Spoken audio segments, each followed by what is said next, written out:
तो कल हम लोगों ने लास्ट टॉपिक पढ़ा था कि मूत्र कृच्छ में कौन सी यवागु प्रयोग करते हैं। आज हम लोग पढ़ेंगे कृमिघ्न।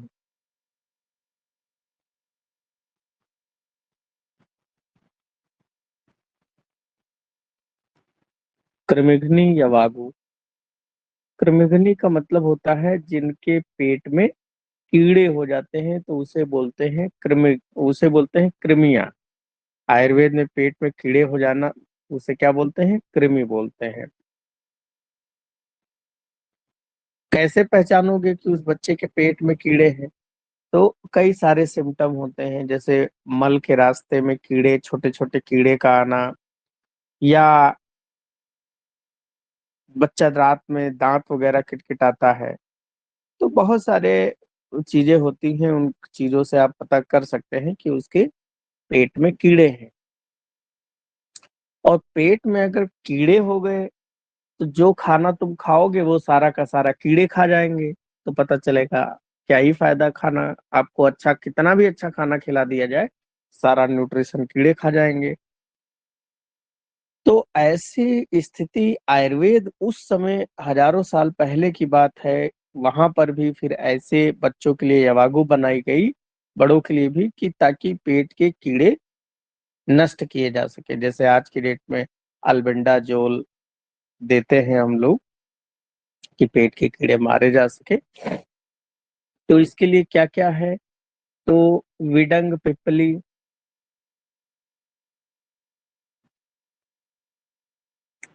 विडंग पिपली,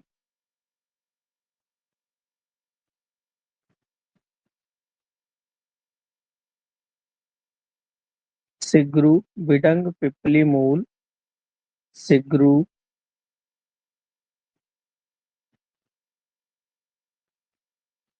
और मरीचेन।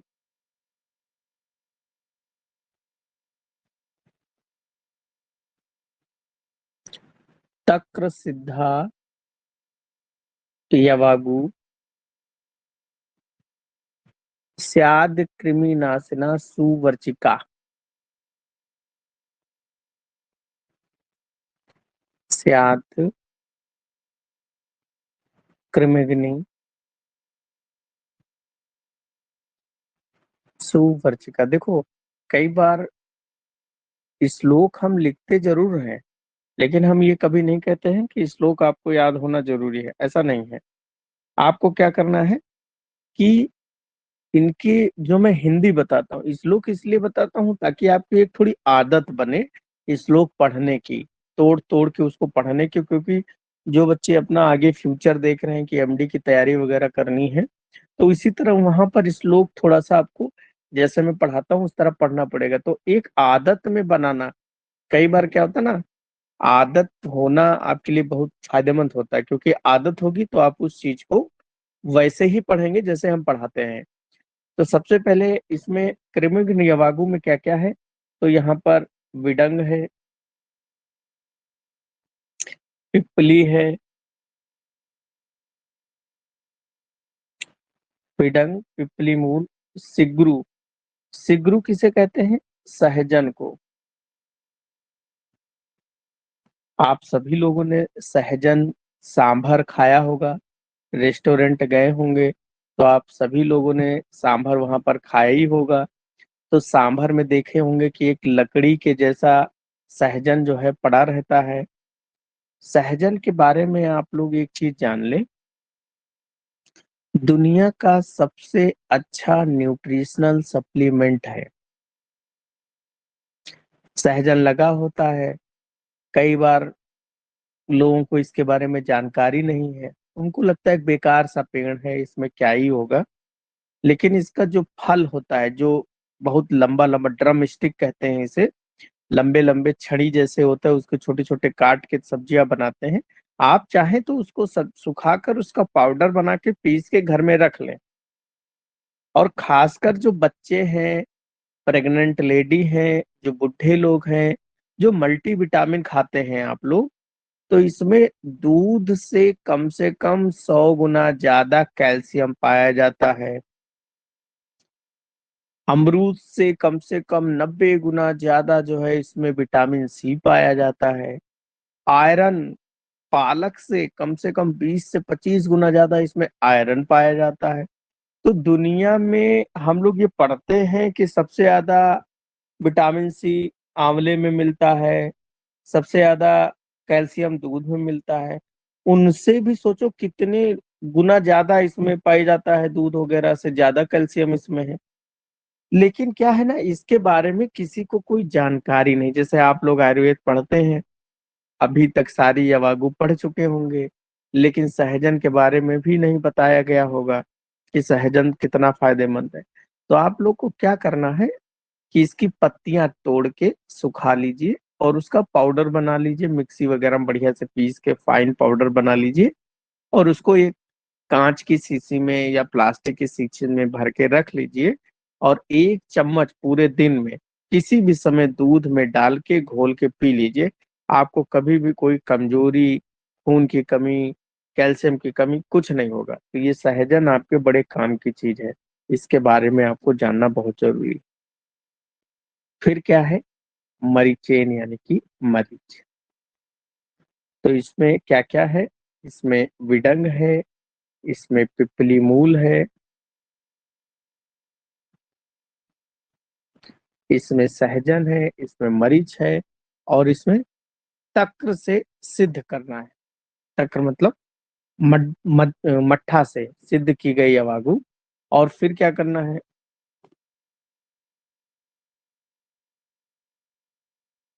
मट्ठा से सिद्ध करने के बाद में फिर इसमें सज्जी सा छार,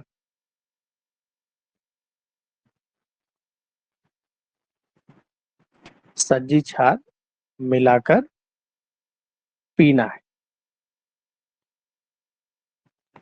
तो कृमिघ्न यवागु जो होता है उसमें क्या क्या चीजें हैं, तो कृमिघ्न यवागु में विडंग, पिपली मूल, सहजन, मरीच, तक्र से इनको अच्छे से सिद्ध करना है। सिद्ध करना का मतलब इनको पकाना है। जैसे चावल पकाते हैं आप पानी डालकर, तो वैसे यहाँ पर आपको चावल जो यवागु बनाएंगे वो मट्ठा डाल के पकाना है। और उसके बाद उसको जो पक वक जाए तो उसमें सज्जी छार मिलाकर पीना है। सज्जी छार क्या होता है, बेस होता है, ये पेट में कीड़ों को मारने का काम करता है। वैसे आपको एक और राज की बात यहाँ पर ये है कि आचार्य चरक ने आप लोगों के जब सेकंड प्रॉप वगैरह में आएंगे तो सूत्र स्थान 25 में अग्र द्रव्य यानी कि कुछ बहुत ही इंपॉर्टेंट द्रव्य बताए हैं जो अग्र हैं, किसी भी फील्ड में सबसे ज्यादा अच्छा काम करते हैं। तो वहां बताया है विडंग कृमिघ्ना नाम।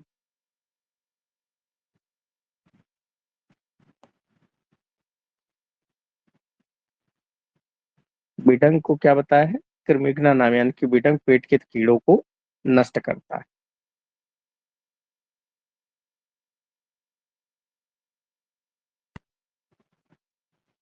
तो ये रही कृमिघ्न यवागु। नेक्स्ट इसकी दूसरी यवागु देखें जो प्यास में काम आती हो, पिपासा या तृष्णा।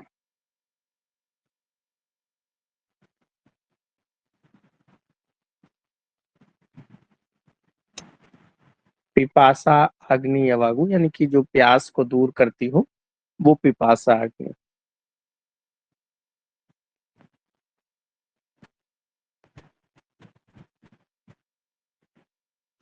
पिपासा यानी प्यास को नष्ट करने के लिए जो भी शीतल चीजें होंगी, तो इसमें क्या क्या होगा, जैसे कि मृत्युका। मृत्युका मतलब जो घर में मुनक्का होता है, गर्मी में क्या होता है कि एक तो आपका गर्मी में पसीना निकल जाता है, खूब मेहनत करते हैं, उस कारण से क्या होता है, पसीना वसीना निकलने से आपके शरीर में कमजोरी आ जाती है। और मुनक्का में शुगर कंटेंट बड़ा अच्छा होता है, बहुत अच्छा ग्लूकोज होता है।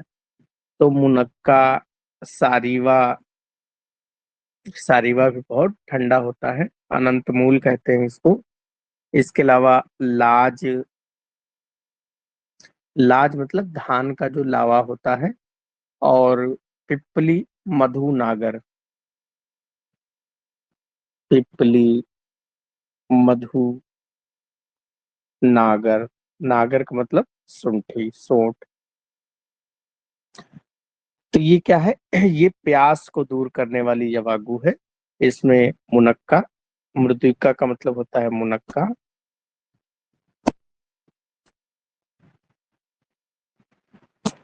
सारिवा, सारिवा को सारिवा करके ही याद करें, या अनंत मूल। जो खसखस का शरबत पीते हैं वैसे ही सारिवा है। लाज, धान का लावा।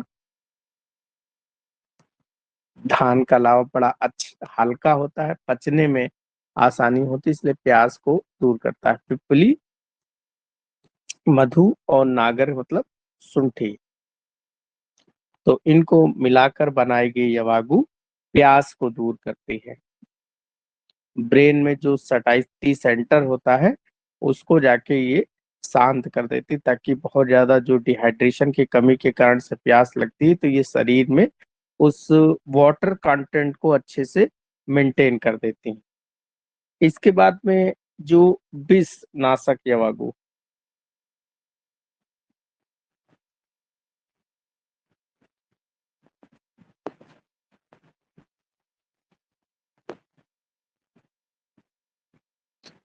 विष नाशक यवागु क्या है?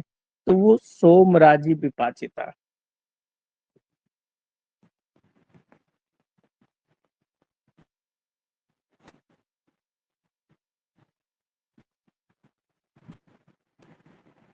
सोमराजी से सिद्धि की गई यवागु जो होती है वो क्या होता है? विषग्न होती। सोमराजी बाकुची का पर्याय होता है।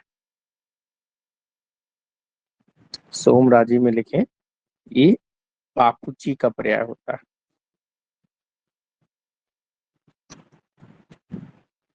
और बाकुची से सिद्ध की गई जब यवागु है वो विषनाशक होता है। अब बाकुची के बारे में एक बहुत इंपॉर्टेंट बात बताऊं तुम्हें। बाकुची क्या होता है? जैसे आप लोगों ने देखा होगा सफेद दाग हो जाता है, बहुत सारे पेशेंट आपको दिखेंगे सफेद दाग हो जाता है। सफेद दाग क्यों होता है? क्योंकि मिलेनिन पिगमेंट की कमी हो जाती है। ये सब फाइनल ईयर की बातें हैं, लेकिन आपको बता दे रहे हैं थोड़ी बहुत। सफेद दाग क्यों होता है? मिलेनिन पिगमेंट जो होता है इसकी कमी हो गई। मिलेनिन पिगमेंट किससे बनता है? तो टायरोसिन। टायरोसिन जो अमाइनो एसिड होता है इससे बनता है। टायरोसिन प्रिकर्सर से टायरोसिन मेटाबॉलिज्म होता है तो मेलानिन पिगमेंट बनते हैं। यानी कि मेलानिन से जो आपकी होती है मेलानोसाइट, उसमें मेलानिन नहीं बन रहा है तो सफेद दाग हो जाता है। और फिर जो बाकुची होता है, बाकुची बाकुची में एक तत्व होता है जिसका नाम है सोरेलिन। ये बाकुची में आता है। ये क्या करता है? मिलेनोसाइट को एक्टिव करता है। क्या करेगा? मिलेनोसाइट को एक्टिव करेगा। तो जब सोरेलिन, लेकिन इसके लिए क्या है, धूप में बैठना पड़ेगा आपको। सुबह की जो धूप होती है, आधे घंटे बैठा दें। सोरेलिन जो होता है, एलोपैथ वाले भी सोरेलिन की ही ट्यूब देते हैं लगाने के लिए। वो कहाँ से निकलता है? आयुर्वेद में जो बाकुची बताया गया है वहां से निकलता है। तो वो सफेद दाग अगर बहुत फैला नहीं है तो वो लगा के क्रीम, या सोरिलिन तैल जो होता है, बाकुची तैल भी आता है आयुर्वेद में और बाकुची चूर्ण भी आता है। तो चूर्ण खाने के लिए, तैल लगाने के लिए, उसको लगा के आधे घंटे धूप में बैठे और खाने से वो मेलानोसाइट को एक्टिव करेंगे तो सफेद दाग धीरे धीरे ठीक हो जाता है। और सफेद दाग भी किसकी वजह से होता है? शरीर में जब विषैले तत्व ज्यादा बनते हैं तो उनके वजह से ही होता है। ऑटो इम्यून डिसऑर्डर हो जाता है तो उस कारण से बन जाते हैं सफेद दाग। तो ये विष को नष्ट करता है। फिर देखिए, अगर कोई बच्चा बहुत कमजोर हो, कार्स कार्स नाशक। कार्स का मतलब होता है दुबलापन।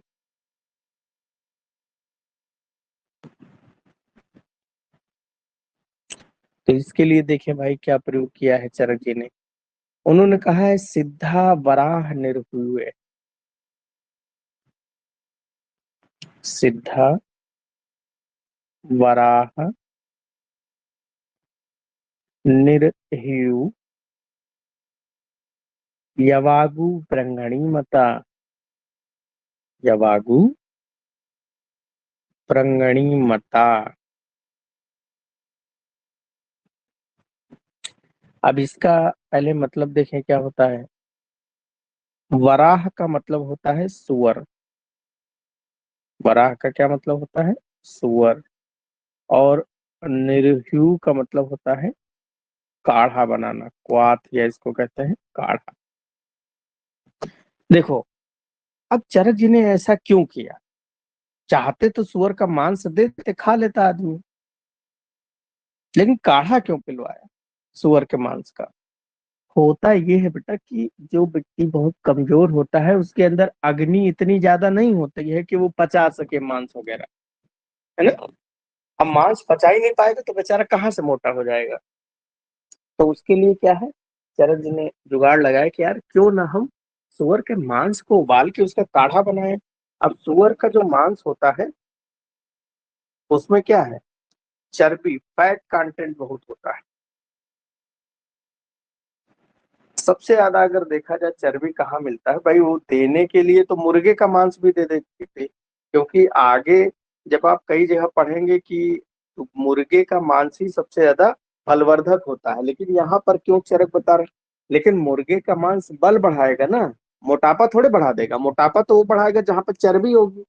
तो सुअर के मांस में चर्बी होती है, उसका तेल वगैरह भी बनता है, उसे मालिश वालिश करते हैं तो सुअर के मांस की चर्बी की जो तेल बना के मालिश करते हैं तो उससे दर्द वगैरह में, या हड्डी टूट गई हो तो वहां बहुत आराम मिलता है। तो चरक जी ने कहा कि सुअर के मांस का जो काढ़ा बनाकर हम यवागु बनाते हैं तो वो दुबलापन दूर करती है, उस मोटापे को बढ़ाती है। दूसरा इन्होंने बताया कि भाई ये तो चलो ठीक है, अगर कोई मोटा है तो क्या करेंगे। सुअर के मांस से तो बढ़ गया, लेकिन अगर कोई मोटा है, मेदो रोग, मेदो रोग नाशक यवागु।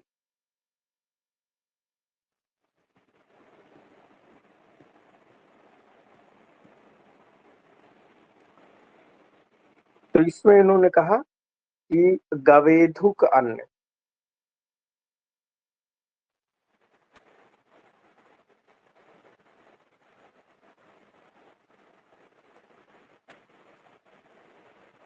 भ्रष्टा नाम कर्षणीय सा माछिका।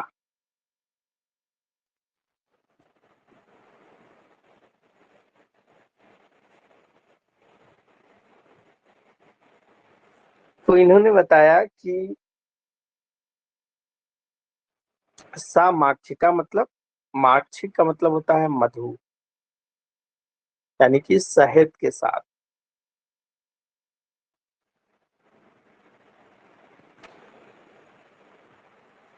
लिखा है यहाँ पर गवेधुक अन्न।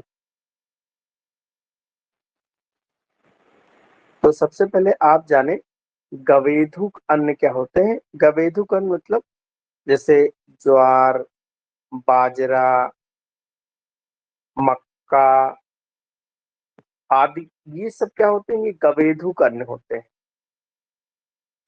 और गवेधुक अन्न को क्या करना है, भ्रष्टाना मतलब भूनना है।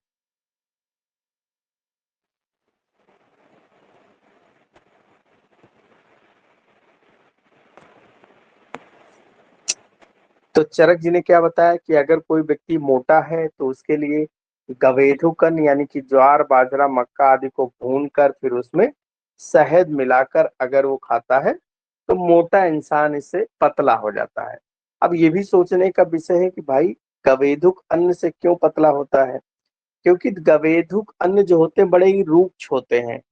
जैसे कभी आप जोंधरी की रोटी खा, गेहूं की रोटी खा के देखो, जोंधरी या मक्के की रोटी खा के देखो, तो आपको लगेगा कि अरे मक्के और ज्वार बाजरा की रोटी बड़ी ही रुक्ष है, भारी होती हैं। ये सब क्या है?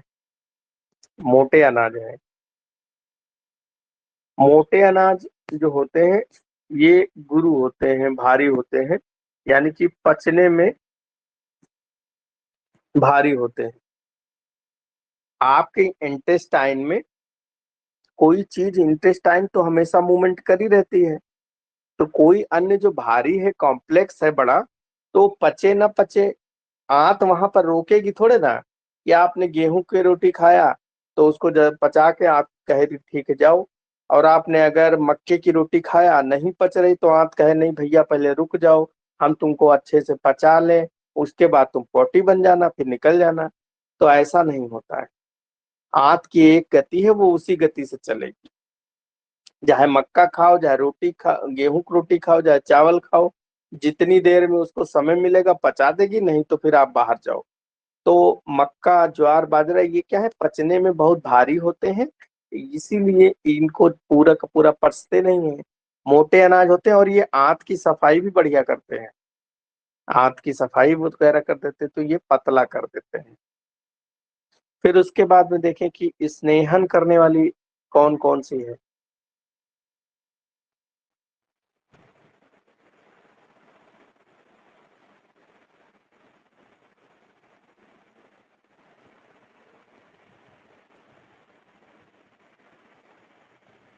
आपके शरीर को चिकना स्निग्ध कौन सा बना देगी। तो इसके लिए आपको क्या लेना है कि सर्पी मती बहुतिला।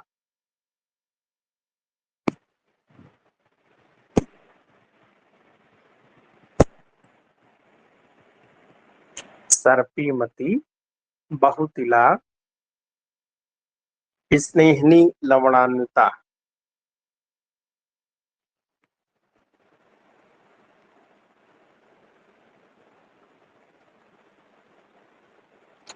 स्नेहनी लवणान्विता।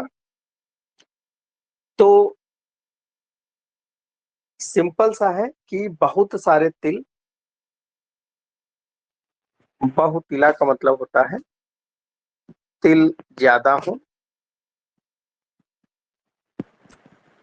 और इसमें क्या है सर्पी मती, सर्पी मतलब घृत मिला हुआ हो,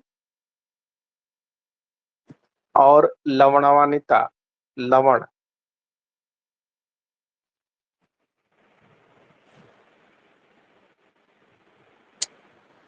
तो तिल प्रधान चावल के दानों से जब यवागु बनाई जाती है और उसमें लवण और घी मिलाकर जब सेवन किया जाता है तो वो किस काम आती है, स्नेहन के लिए प्रयोग की जाती है। स्नेहन का क्या मतलब हुआ?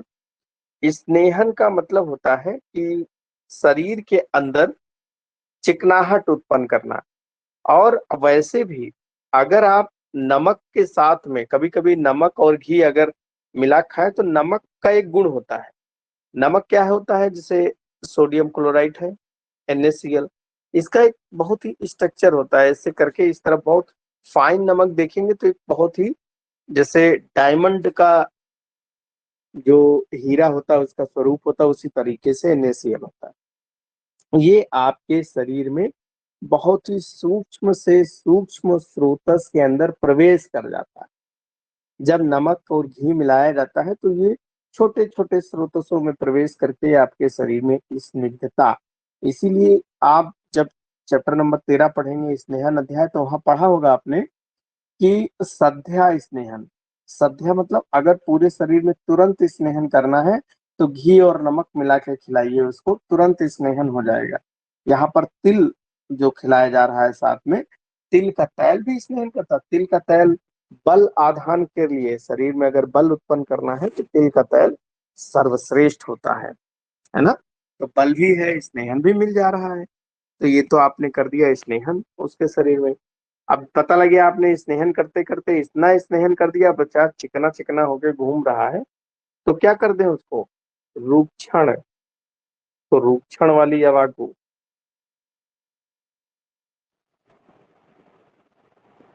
तो थोड़ा उसका खुरदुरा बना ले।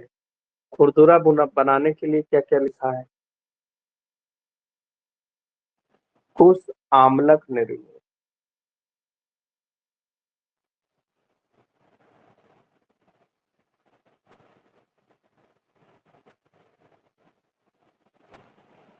श्यामका नाम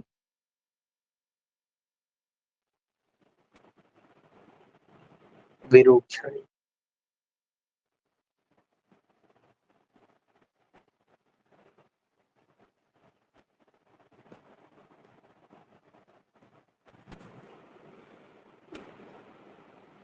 तो इसमें क्या क्या चीज लिखी है वो देखें। एक तो कुश, कुश का मूल। कुश आपने देखा होगा, जो जैसे घर में जराकुश वगैरह होता है उसकी हम लोग चाय बना के पीते हैं। कुश जो होता है वो सड़क के किनारे कई बार देखा होंगे छोटे छोटे झाड़ियों में पाया जाता है, जो तृण पंचमूल के अंतर्गत ही आता है। तो उसकी जड़ लेना है, और प्लस में लिखा है आमलक, आंवला लेना है।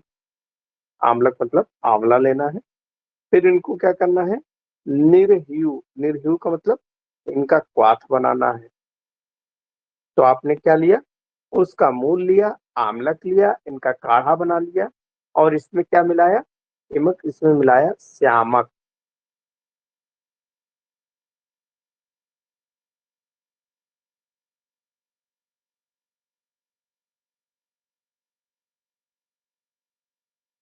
सामा।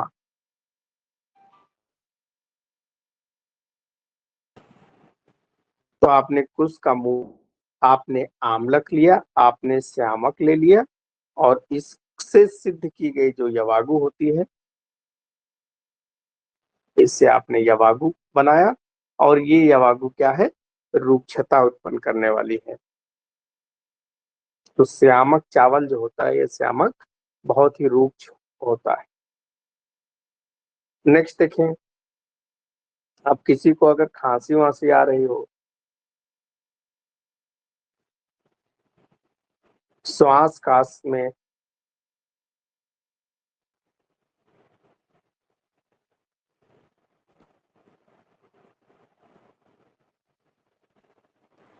अब हम क्या करें, श्वास काश अग्नि यवागु। तो जो श्वास अगर किसी की फूल रही हो, खांसी किसी को आ रही हो, तो ऐसे में क्या चरक ने बताया कि 10 मूल, 10 मूल श्रुता,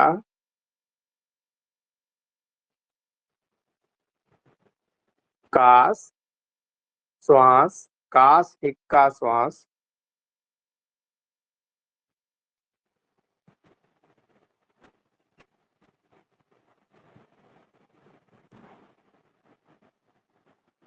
कफा पहाड़। तो सिंपल सा एक ही द्रव्य इन्होंने लिखा, 10 मूल।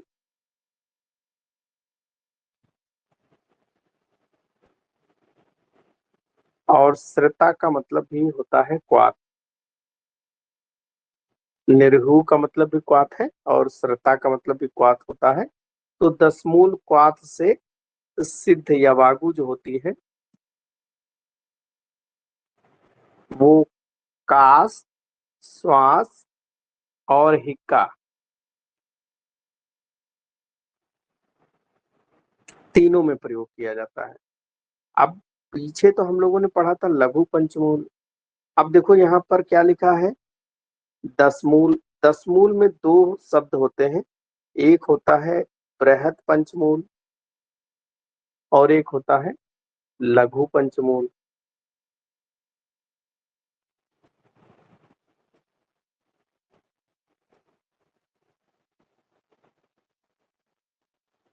और इसका मतलब भी बताया था। बृहद मतलब जो पेड़ बड़े बड़े होते हैं, है ना, उनकी जड़ प्रयोग करें तो वो बृहद पंचमूल है। जो पेड़ छोटे छोटे हैं उनकी जड़ का प्रयोग करें तो वो लघु पंचमूल होता है। तो दोनों में 5 5 होते हैं। कौन कौन से होते हैं बृहद पंचमूल में देखें तो यहाँ पर सोयनाक, पाटला, बिल्व,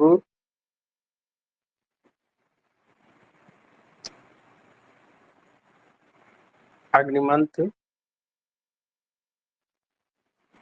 और गांधारी। ये होते हैं बृहद पंचमूल के द्रव्य।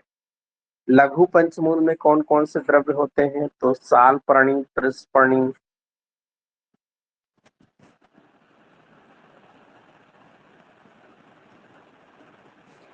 कंटकारी,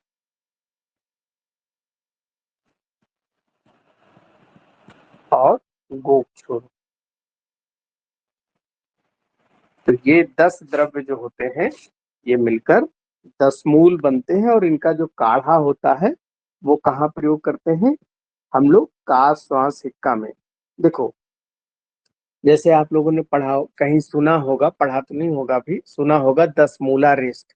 और महिलाओं में 10 मूला रिष्ट अगर उनके बच्चेदानी में या गर्भाशय या यूट्रस जिसे कहते हो उसमें अगर स्वेलिंग आ जाए, तो अगर वहां स्वेलिंग आ गई हो तो उसको कम करने के लिए हम 10 मूला रिष्ट का प्रयोग करते हैं। ये जो 10 मूल होता है ये एंटी इन्फ्लेमेटरी होता है, यानी कि इसमें जो द्रव्य होते हैं इसको आचार्य सुश्रुत ने सोतहर कहा है। चरक ने क्या कहा है? सोतहर महाकसाय। जब हम लोग अभी आप लोगों को चरक सूत्र स्थान 4 महाकसाय वाला चैप्टर पढ़ाएंगे तो वहां पर दिखाएंगे कि जो सोतहर महाकसाय यानी कि स्वेलिंग को दूर करने वाला महाकसाय है, उसमें यही 10 मूल द्रव्य आते हैं, और इसी को सुश्रुत ने 10 मूल शब्द कहा। अब सोतहर, जैसे कि उसका नाम ही क्या है, सोत यानी कि स्वेलिंग, सोथ को दूर करने वाले द्रव्य 10 मूल। अब देखो यहाँ का श्वास हिक्का में क्या होता है कि आपकी जो ट्रैकिया होती है, अगर किसी की सांस कब फूलेगी? सांस तो तभी फूलेगी ना जब उसको सांस लेने में दिक्कत होगी। सांस लेने में दिक्कत कब है? जब उसकी जो नली है, पाइप नली में अगर कहीं स्वेलिंग आ जाए, तो स्वेलिंग आने से क्या होगा, उसकी जो नली है, सांस नली, वो सिकुड़ जाएगी। स्वेलिंग होने से उसका जो, जैसे कोई पाइप है, अगर वो पाइप फूल जाए तो क्या होगा, उसमें अंदर स्पेस कम हो जाएगा, तो फिर क्या है, सांस फूलेगी, खांसी आएगी, हिचकियां भी आएंगी। तो 10 मूल का काढ़ा वहां प्रयोग करते हैं। और ये जरूरी नहीं है कि आप केवल सांस का श्वास हिक्का, ये 10 मूल का काढ़ा आप जो है, अगर किसी के पैरों, जोड़ों में दर्द है, जोड़ों में दर्द कब होगा? जब उसको इन्फ्लेमेशन होगा, ज्वाइंट में स्वेलिंग इन्फ्लेमेशन होगा, तभी दर्द होगा। तो ये काढ़ा वहां पर भी आप प्रयोग करा सकते हैं, 10 मूल का काढ़ा, तो उसको वहां पर भी फायदा होगा। तो ये तो हमने देखा श्वास कास वाली। नेक्स्ट अब हम लोग बात करते हैं, अगर किसी के पक्वासे में सूल है,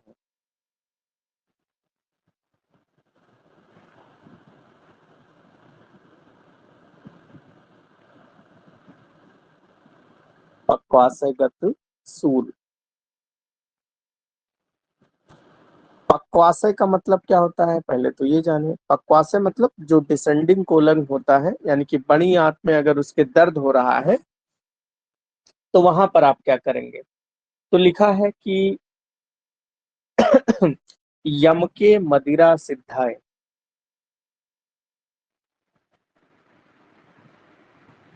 यम के मदिरा सिद्धा,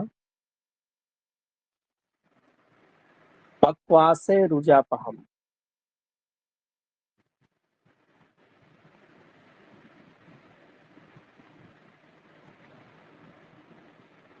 पक्वासय रुजापहम, इसमें एक एक वर्ड का मतलब देखें। सबसे पहले लिखा है यम के, यमक, यमक किसे कहते हैं? तो जब दो स्नेह, इसकी डेफिनेशन भी पूछी जाती है, यहाँ नीचे लिख लें। जब दो स्नेह आपस में मिलाते हैं तो उसे यमक कहते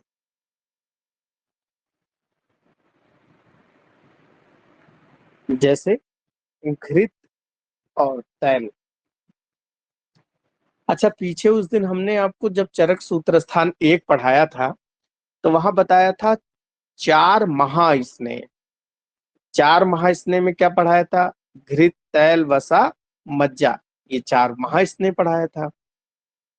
जब उन 4 महास्नेह में से 2 स्नेह आपस में मिला लें तो उसे कहते हैं यमक।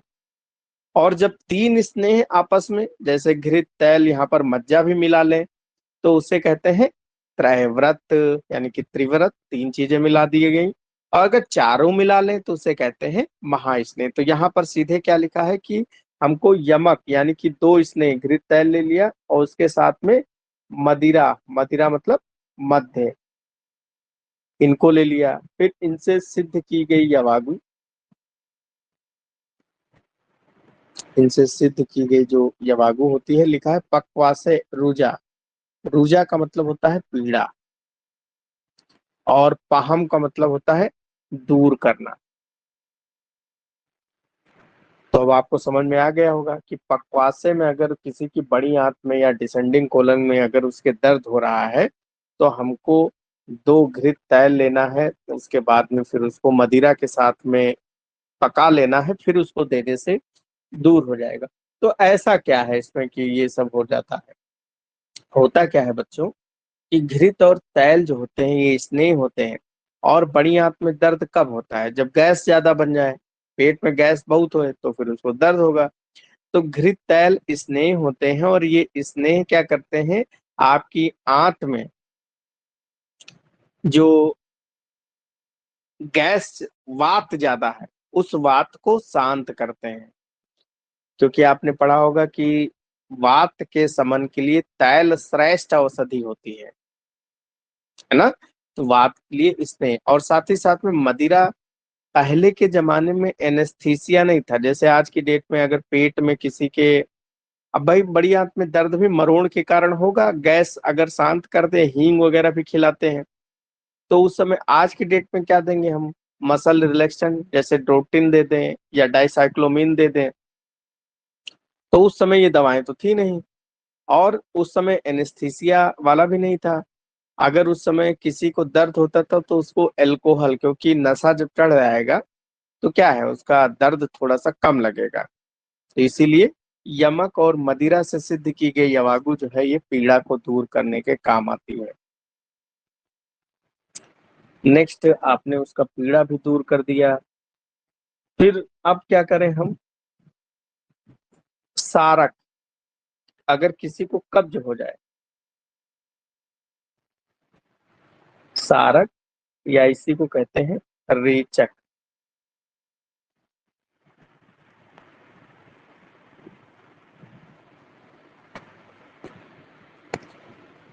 अगर किसी को कब्ज हो जाए, मल उसका त्याग ना हो रहा हो, फिर साक, मांस,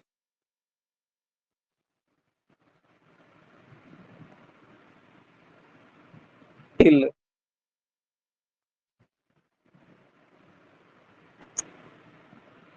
मांस, सिद्धा, वर्चो निरसती,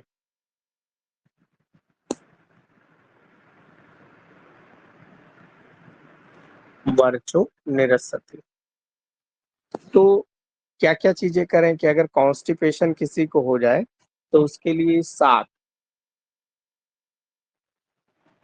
साग का मतलब आप सभी लोग जानते होंगे, जो हरी सब्जियां होती हैं। हरी सब्जियों में क्या होता है, सेलुलोज, उनकी सेलवाल सेलुलोज की बनी होती है, और सेलुलोज का डाइजेशन हमारे बॉडी में नहीं होता है, जिसके कारण से रफ मटेरियल यानी कि अनडाइजेस्टेड हिस्सा ज्यादा होता है। जब आपके कोलन में खूब सारा अनडाइजेस्टेड हिस्सा जाएगा तो एक तरीके से प्रेशर लगेगा, जिससे आपका कब्ज खत्म हो जाएगा। इसके अलावा मांस, मांस भी देते हैं, और तिल। और इस वाले मांस का मतलब होता है उड़द।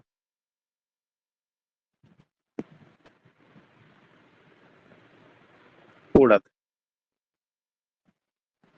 इनसे सिद्ध यवागु।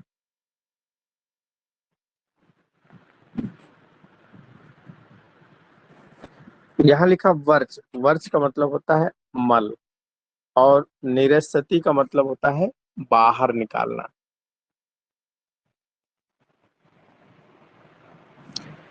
तो मांस, मांस, उड़द, तिल और साग से सिद्ध की गई जो यवागु है, वो मल यानी कि कॉन्स्टिपेशन अगर किसी को हो गया है, तो उस मल को बाहर निकालने के लिए इसका प्रयोग किया जाता है। तो ये तो हो गया अगर किसी को कॉन्स्टिपेशन हो गया। लेकिन अगर किसी को बहुत सारा मल बाहर निकल रहा हो, तो उसको रोकने का काम करना हो, तो क्या करेंगे? तब हम ग्राही अवागु का प्रयोग करेंगे।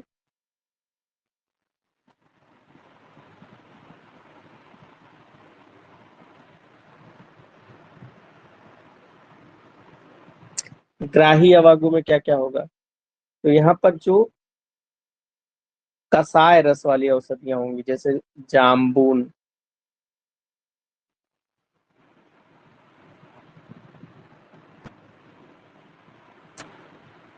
जाम्बुआ, आम्र अस्थि, दधित,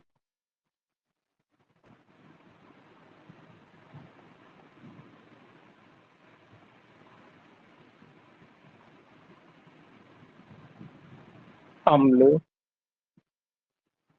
बिल्वय, संग्राहिक, मता। तो ये चीजें लगभग लगभग हम लोग पीछे भी पढ़ चुके हैं। इसी प्रकार का यवागु जो ग्राही का कार्य करता था, दीपन पाचन का कार्य करता था। तो यहाँ लिखा है जाम, जाम मतलब जामुन की गुठली, जामुन, और आम्र लिखा है, आम्र, आम्र मतलब आम की गुठली।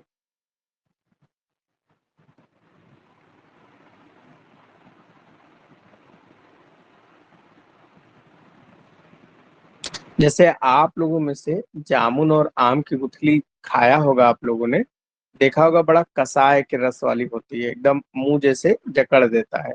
तो कसाय रस जो होता है किसी चीज को रोकने के काम में प्रयोग किया जाता है। तो आम हो गई, जामुन की गुठली हो गई, अस्थि, अस्थि लिखा है ना, अस्थि का मतलब होता है गुठली।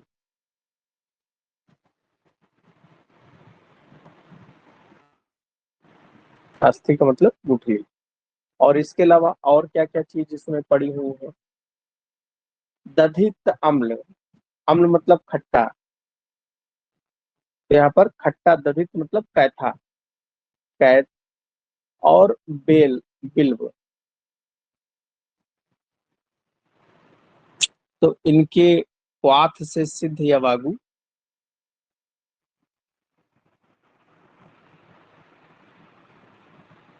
संग्राहिक होती है। संग्राहिक यानी कि रोकने का काम करती है। नेक्स्ट यवागु देखें।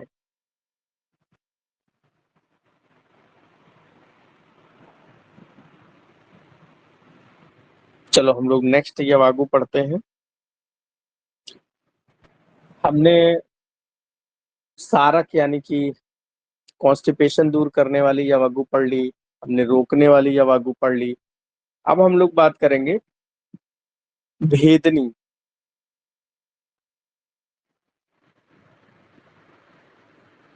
भेदनी का मतलब होता है रेचक।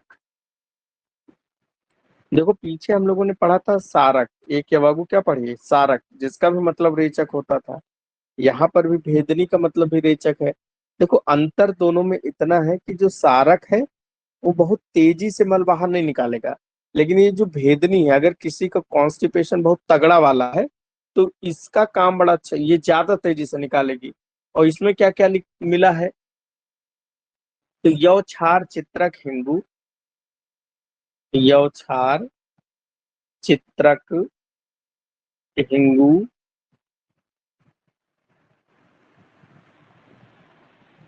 अम्ल बेतस,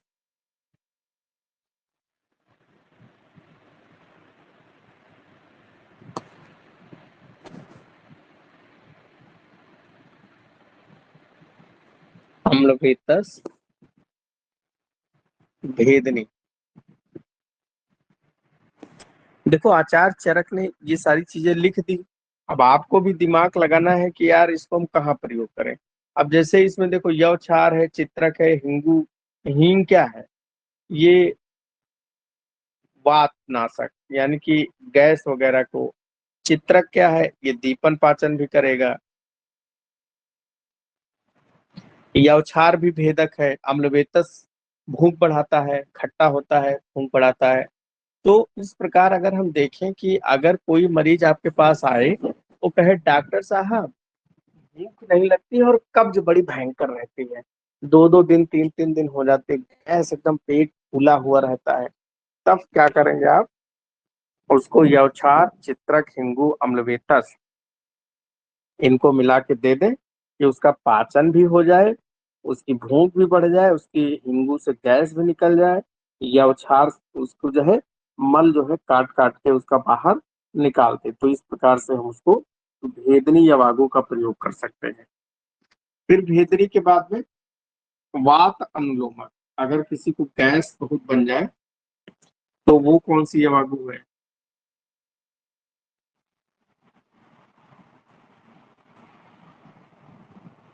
वात अनुलोमन।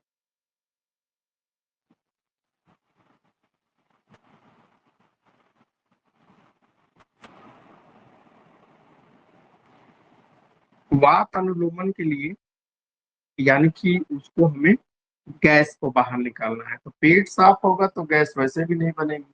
तो उसके लिए अभया पिप्पली मूल,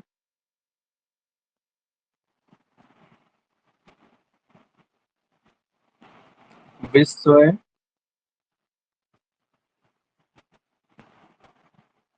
वात अनुलोमनी।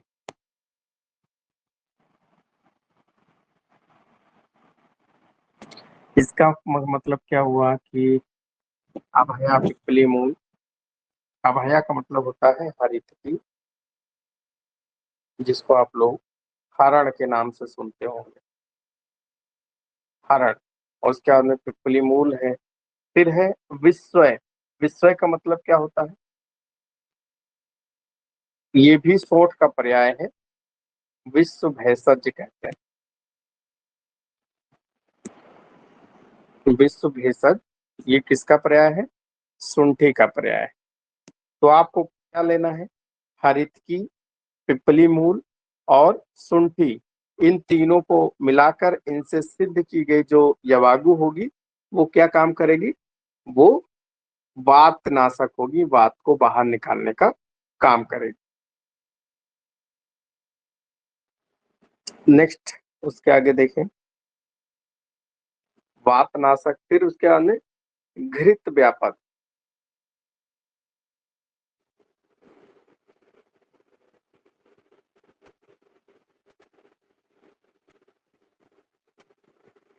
पहले तो ये समझे कि घृत व्यापक क्या होता है। जैसे आयुर्वेद में बताया गया है स्नेहन, स्नेहन के लिए हम किसी भी मरीज को घी वगैरह पिलाते हैं। लेकिन क्या हो, कई बार आप उसको घी ज्यादा पिला दें या कम पिलाएं, तो सम्यक स्नेहन के जो लक्षण शरीर में होने चाहिए जब वो उपस्थित नहीं होते हैं तो उसे बोलते हैं व्यापक। व्यापक का मतलब होता है कॉम्प्लिकेशन। तो घी पिलाने के उसके अंदर कॉम्प्लिकेशन हो गए हों, तो ऐसी कंडीशन में हमको जो है उसको नष्ट करने के लिए क्या करना है? या घी पिलाया अजीर्ण हो गया तो तक्र सिद्धा यवक, सिंपल सा मट्ठा देंगे।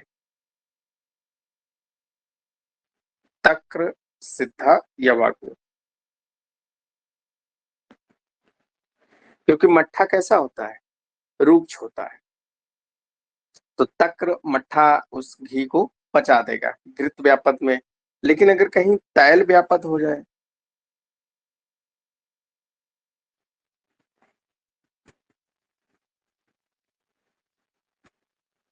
अगर किसी को तैल पिलाया गया तो तैल पिलाने की वजह से उसको जो है कॉम्प्लिकेशन हो जाए, तो उसको कैसे हम दूर करेंगे?